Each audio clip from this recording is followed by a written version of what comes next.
Hi, in this video I'll show you how you can measure a car's battery voltage using just a regular digital multimeter. It's quick, easy and helps you find out if your 12-volt battery is still healthy. First, you need to locate the battery terminals and check which one is the positive and which one is the negative. Usually the positive terminal is marked with a plus sign and it may have a red cover, while the negative terminal has a minus sign and is often black. Next, let's take the multimeter and let's set it to measure DC voltage.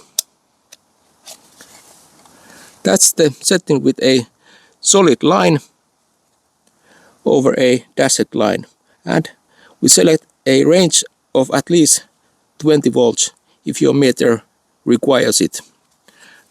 Now we connect the probes. The black probe to the negative terminal and the red probe to the positive terminal. The number on the display shows you the battery's voltage. So, thanks for watching and bye.